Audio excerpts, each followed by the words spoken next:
Hey guys, what's going on?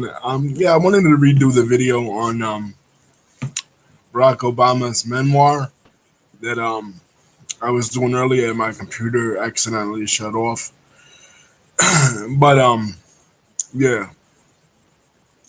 So once again, this memoir is a memoir of the first half of Barack Obama's presidency, which was from 2008 to um, 2011, and it goes into a little bit of the framework of years previous to his presidency, like um, his upbringing growing up and how it was different than a lot of other people's upbringing, particularly a lot of other African American upbringings, because he grew up in Hawaii, he grew up with his grandparents um, who were white, and he grew up the other half of his life in Indonesia.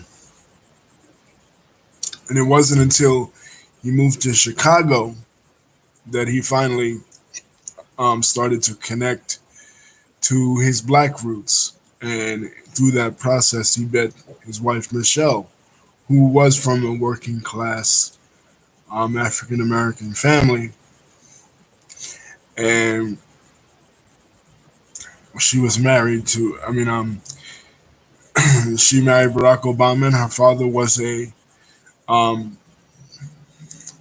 was a working class man with MS. So she grew up with a disabled father, a father with special needs, her and her brother. And Barack Obama goes into that, and he goes into his early foray into politics and why he went into politics initially. He initially went into politics so that he could meet girls in college. Certain girls that he went to college with were into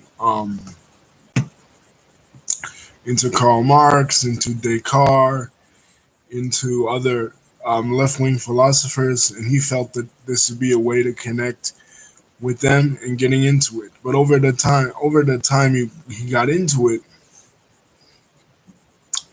he developed a liking for it, and he developed an empathy for the poor that led him to become involved directly in politics. First, by running for state senate, and then by running for national senate.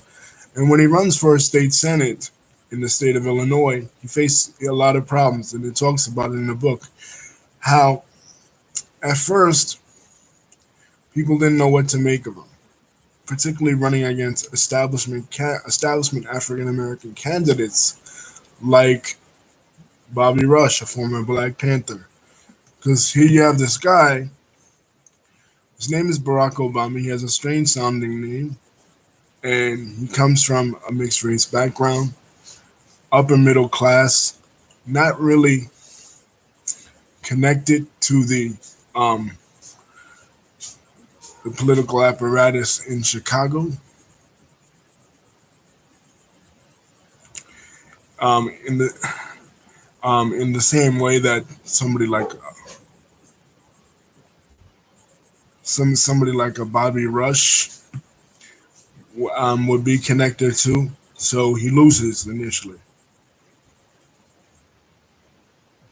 and he kind of goes into that disappointment, how he felt what his campaign was doing wrong, and what his campaign was doing wrong was building that liberal coalition, the kind of coalition that Harold Washington had in the '80s when he became the first black mayor of Chicago. When he became the first black mayor of Chicago. So Obama then works on building that liberal type coalition and moves on from there to crushingly defeat Alan Keyes um, in 2004 to run for the national senate.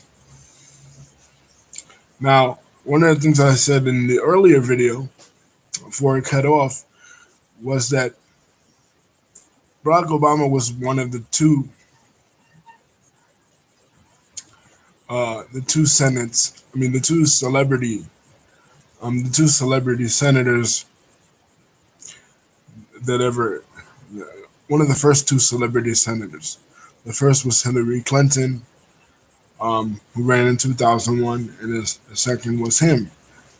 People that came in with tremendous amount of buzz and speculation um, from the news media about him. It was seemingly like he came out of nowhere. And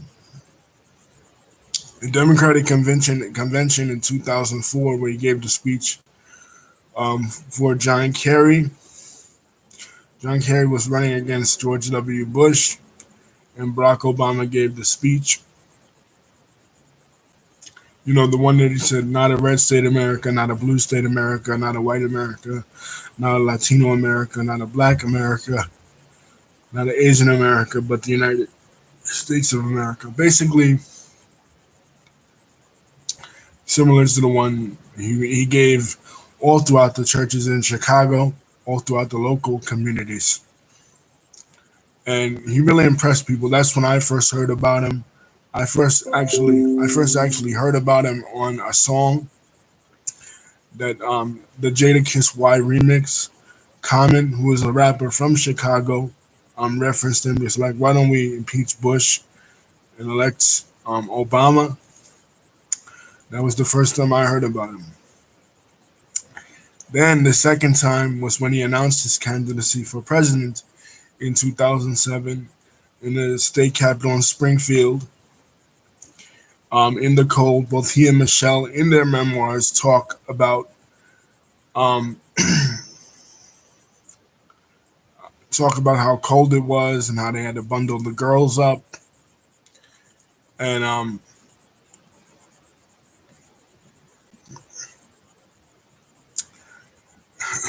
and all that.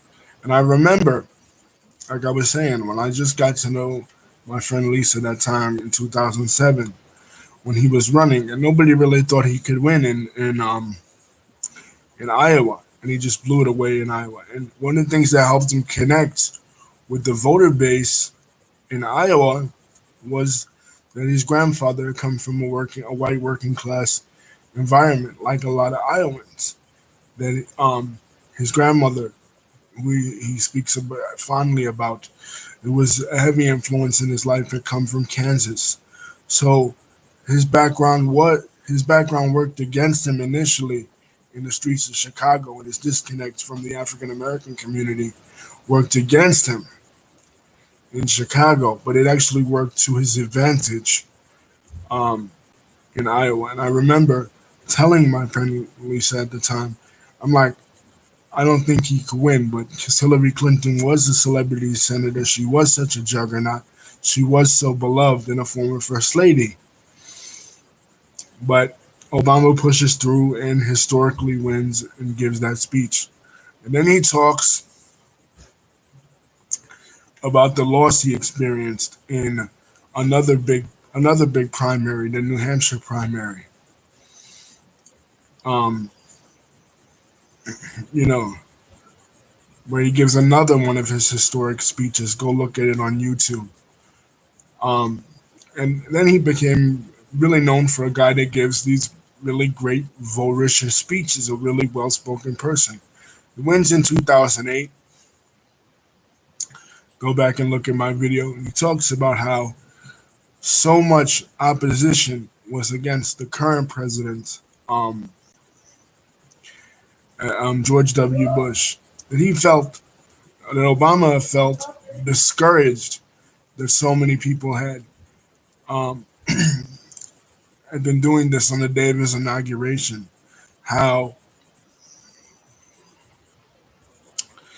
he felt like they should be a little bit more civil. Yes, they disagreed with George W. Bush.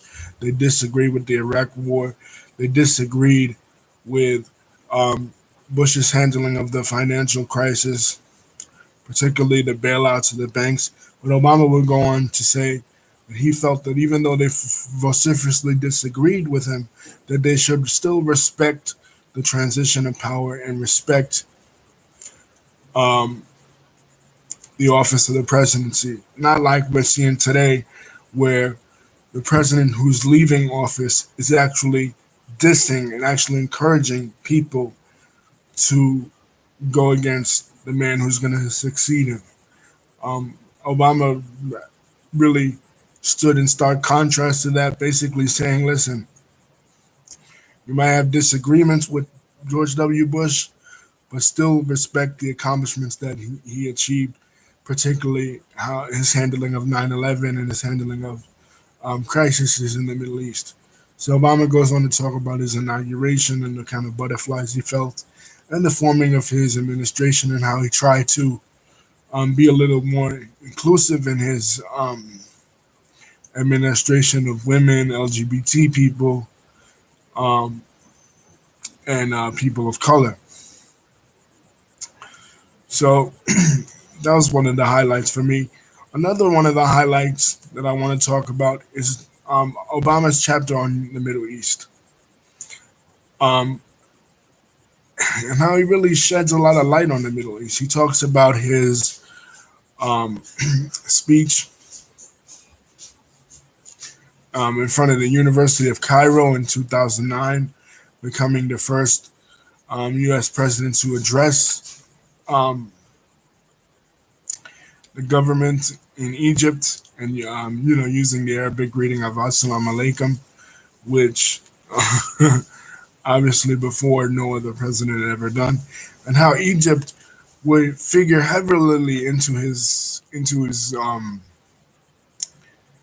uh, into his legacy, particularly when you get to the later chapters and you start to read about the Arab Spring and the revolts, and how Obama was very perplexed about what to do, because since 1979, Egypt has been an ally in the Middle East, and Egypt has been a friend in the Middle East. Since Camp David Accords, Egypt has been a friend, and since the administration of Hosni Mubarak, the United States has always backed Egypt. So Obama was kind of perplexed, because here you had this uprising in the Arab world of the youth in the Arab world, but Obama didn't really know how to react, because on the one hand, you do want to encourage democracy in the Middle East. That was the point of George W. Bush getting rid of despots like Saddam. And we've always tried to, as the United States, encourage democracy around the world. And Obama saw a lot of parallels between his presidency um, and the, the really vociferous vocalism of the youth in the United States, and the reaction against the establishment here in the United States in 2007, 2008, and the presidency, the vociferous reaction against the president of Egypt at the time in 2011. But at the same time, you don't want to, like what eventually happened. You don't want to encourage a rebellion against Hosni Mubarak, and he's a safe ally. He's a safe person to go with, and he provides a level of stability in the Middle East. You don't want to go with someone who, well, doesn't, and then you get somebody worse, like what eventually happened when Mohammed Al Morsi got um, in there and was a member of the Islamic Brotherhood, and uh, moved into a further autocratic system, just as autocratic as this Hosni Mubarak, but less safe for the United States, because it's a jihadist regime. So you had to be very safe. And Obama was very trepidatious about that, and understandably so, because, like I said, you don't want to not support a strong ally of the United States, but you also at the same time you want to support democracy around the world. And especially, you can't be telling the youth here in the United States to express their opinion and then not tell not be telling the youth around the world to express their opinion against um in their government. You can't be pro democracy and then against democracy when it doesn't go your way, which is kind of like Israel, where Israel was for democracy in Gaza until the Gazans voted in Hamas. They voted in Khalid Mashal, and he's against Israel and he's against the United States. You know, you don't want to be a hypocrite on that front. You want to be consistent in your views, and that's the thing. That's the thing uh, with Obama. He wanted to maintain a consistency.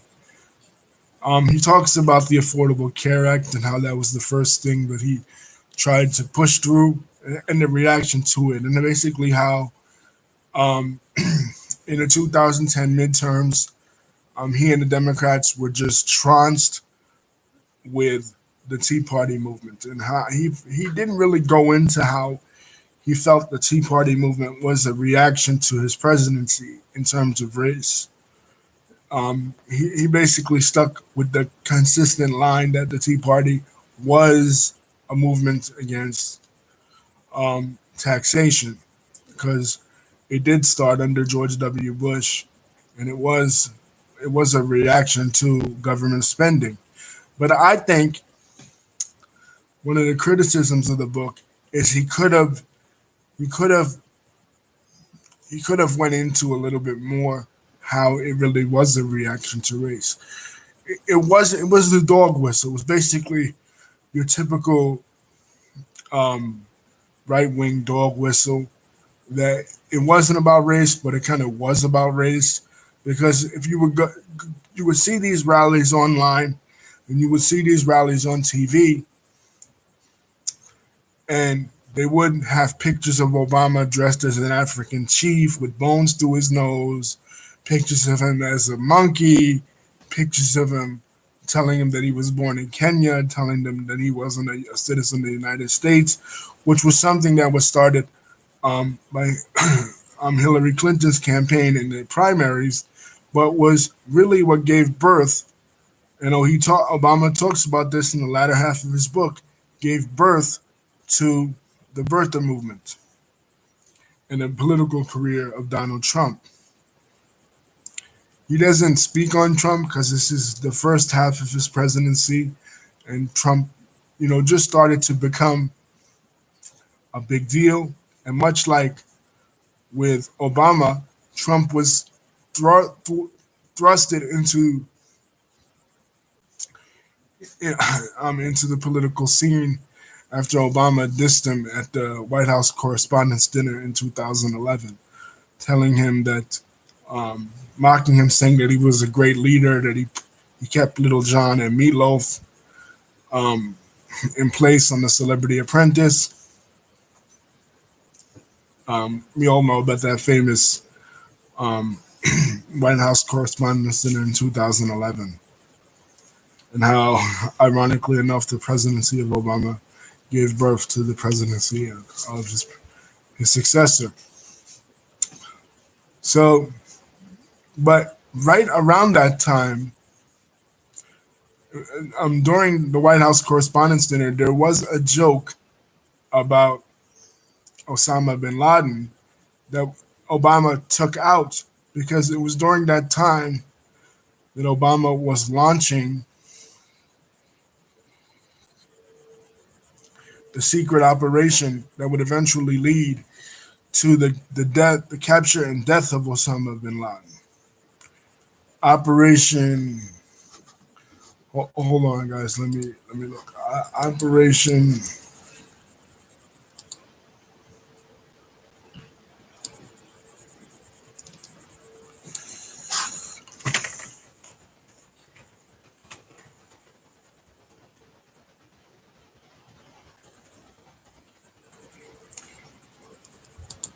Operation Neptune Speed that would eventually lead to the death of bin Laden.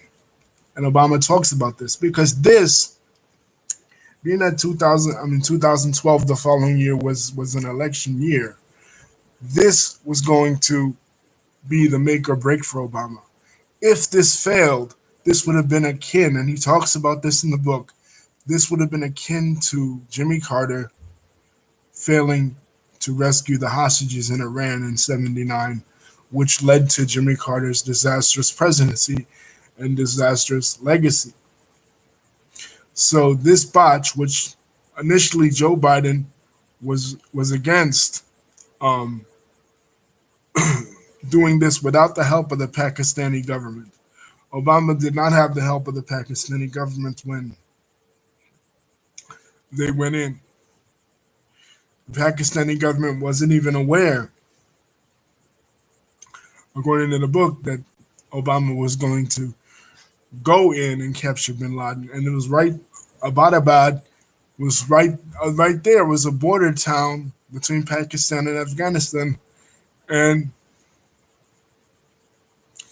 the Pakistanis weren't even notified of it. Thankfully, it was a success.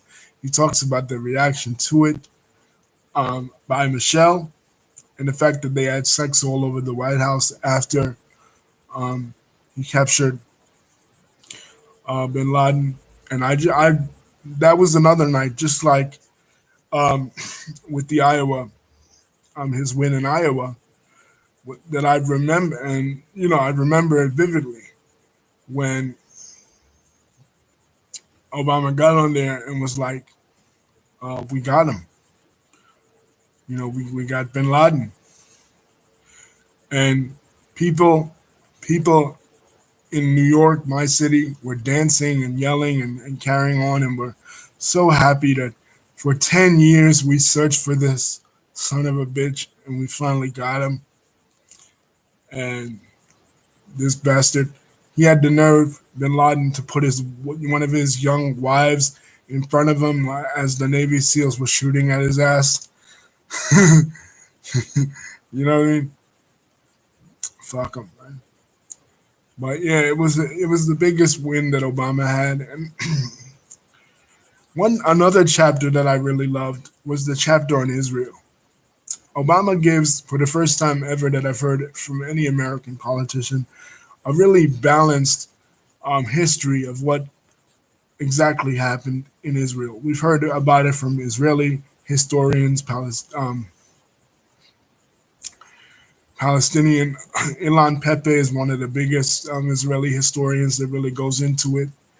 Um, American historians and Palestinian historians, but never an American president and American politician that actually sat down with Hosni Mubarak, King Abdullah of Jordan, um, Benjamin Netanyahu that Obama goes into.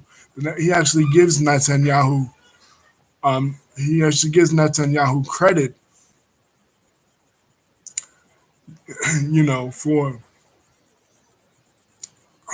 his tremendous leadership in the White House. But he goes into the struggles that it is to deal with all these enigmatic personalities in the Middle East, and how Middle Eastern diplomacy is totally different from the diplomacy that we see here in the West and here in the United States, where, in a sense, they respond more to action and we respond more to words and arguments, whereas they really don't. Um, their whole thing is if we don't do action, then the other side is going to perceive us as weak, and that's always really been a problem, in a sense, in the Middle East, because